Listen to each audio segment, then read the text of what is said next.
अस्सलामुअलैकुम सज्जनों बेलियो तो मित्रों ਤੁਹਾਡਾ ਕੀ ਹਾਲ ਚਾਲ ਹੈ। ਉਮੀਦ ਹੈ ਸਾਰੇ ਠੀਕ ਠਾਕ ਹੋਣਗੇ ਤੇ ਵਧੀਆ ਹੋਣਗੇ ਮਾਸ਼ਾਅੱਲਾ।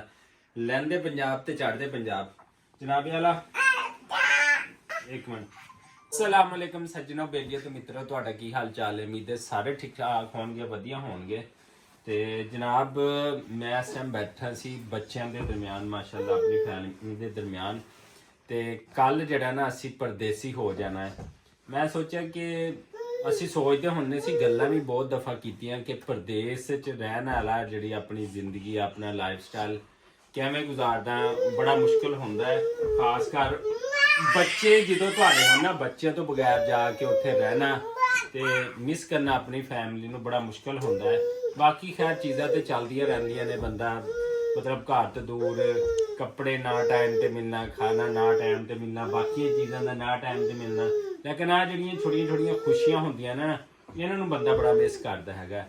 ਤੇ ਮਤਲਬ ਕੱਲ ਅਸੀਂ ਪਰਦੇਸ ਹੋ ਜਾਣਾ ਤੇ ਅੱਜ ਮੈਂ ਆਪਣੀ ਫੈਮਿਲੀ ਨਾਲ ਇੱਧਰ ਦਿਖਾ ਸਕੇ ਤੇ ਆ ਦੇਖੋ ਅੱਜ ਮਾਸ਼ਾਅੱਲਾ ਬੱਚੇ ਇੱਥੇ ਜਿਹੜਾ ਨਾ ਖੇਡਦੇ ਪਏ ਹੈਗੇ ਆ ਤੇ ਕੱਲ ਨੂੰ ਇਹਨਾਂ ਬੱਚਿਆਂ ਨੇ ਤਾਂ ਇੱਥੇ ਮਾਸ਼ਾਅੱਲਾ ਹੋਣਾ ਹੈ ਲੇਕਿਨ ਅਸੀਂ ਨਹੀਂ ਹੋਣਾ। ਤੇ ਜੋ ਲਾਈਫ ਸਟਾਈਲ ਜੋ ਚੀਜ਼ਾਂ ਇੱਕ ਵਾਲਦੈਨ ਦੋਨੇ ਇਕੱਠੇ ਹੋਏ ਆਪਣੇ ਬੱਚਿਆਂ ਨੂੰ ਦੇ ਸਕਦੇ ਨਾ ਉਹ ਮੇਰਾ ਖਿਆਲ ਕੋਈ ਹੋਰ ਨਹੀਂ ਦੇ ਸਕਦਾ। ਤੇ ਬੱਚੇ ਨੇ ਮਾਸ਼ਾਅੱਲਾ ਖੇਡਦੇ ਪਏ ਨੇ ਤੇ ਅਸੀਂ ਆਪਣੀਆਂ ਅੱਖਾਂ ਨਾਲ ਦੇਖਦੇ ਪਏ ਤੇ ਕਾਫੀ ਅੱਛਾ ਲੱਗਦਾ ਹੈਗਾ। ਤੇ ਮੈਂ ਇਹ ਕਹਿਣ ਲੱਗਾ ਸੀ ਕਿ ਇਹ ਵੀ ਇੱਕ ਮਿਹਨਤ ਆ ਕਿ ਇਨਸਾਨ ਜਿਹੜਾ ਨਾ ਆਪਣੇ ਬੱਚਿਆਂ ਦੀ ਖਾਤਰ ਆਪਣੀ ਫੈਮਿਲੀ ਦੀ ਖਾਤਰ ਦੇਸੋਂ ਪਰਦੇਸ ਹੁੰਦਾ ਹੈ ਦੂਸਰੀ ਸਿਟੀ ਜਾ ਕੇ ਜਿਹੜਾ ਕਮਾਉਂਦਾ ਹੈ ਸਾਰਾ ਕੁਝ ਕਰਦਾ ਹੈਗਾ। ਤੇ ਅੱਲਾਹ ਤਾਲਾ ਸਾਰਿਆਂ ਦੇ ਮਾਲ ਵਿੱਚ ਜਿਹੜਾ ਨਾ ਇੰਨਾ ਇਜ਼ਾਫਾ ਕਰ ਦੇਵੇ ਕਿ ਉਹਨੂੰ ਪਰਦੇਸ ਜਿਹੜਾ ਨਾ ਜਾਣਾ ਪਵੇ। ਇਨਸਾਨ ਦੀਆਂ ਬਾਕੀ ਕੁਝ ਮਜਬੂਰੀਆਂ ਹੁੰਦੀਆਂ ਨੇ ਜਿਹਦੀ ਵਜ੍ਹਾ ਤੋਂ ਉਹਨੂੰ ਪਰਦੇਸ ਕੱਟਣਾ ਪੈਂਦਾ ਹੈ। ਅਸੀਂ ਹਾਲੇ ਜਿਹੜਾ ਇੱਕ ਜਿਹੜਾ ਕੀ ਕਹਿੰਦੇ ਨੇ ਮੁਲਕ ਤੋਂ ਦੂਸਰੇ ਮੁਲਕ ਨਹੀਂ ਜਾ ਰਹੇ ਸਾਤ ਸਮੁੰਦਰ ਪਾਰ ਨਹੀਂ ਜਾ ਰਹੇ ਲੇਕਿਨ ਇੱਕ ਜ਼ਿਲ੍ਹੇ ਤੋਂ ਪਾਕਿਸਤਾਨ ਦੇ ਦੂਸਰੇ ਜ਼ਿਲ੍ਹੇ ਵਿੱਚ ਜਾਂਦੇ ਪਏ ਆ ਮੁਲਤਾਨ ਜਨਾਬ ਵਾਲਾ। ਤੇ ਇਹ ਵੀ ਪਰਦੇਸ ਹੀ ਆ ਸਮਝੋ ਘਰੋਂ ਬਾਹਰ ਆ ਤੇ ਪਰਦੇਸ ਆ ਜਾਂ ਸਮੁੰਦਰੋਂ ਪਾਰ ਆ ਤੇ ਪਰਦੇਸ ਆ ਲੇਕਿਨ ਅੱਲਾਹ ਤਾਲਾ ਹਰ ਕਿਸੇ ਨੂੰ ਇੰਨਾ ਰਿਜ਼ਕ ਦੇਵੇ ਕਿ ਉਹਨੂੰ ਸਾਤ ਸਮੁੰਦਰ ਪਾਰ ਨਾ ਜਾਣਾ ਪਵੇ।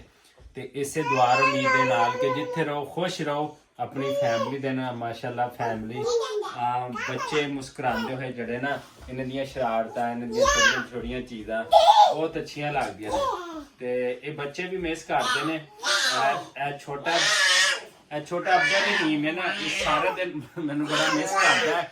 ਤੇ ਆ ਦੇਖ ਲਓ ਛੋਟੀਆਂ ਛੋਟੀਆਂ ਸ਼ਰਾਰਤਾਂ ਦੋਨੇ ਭੈਣ ਭਰਾ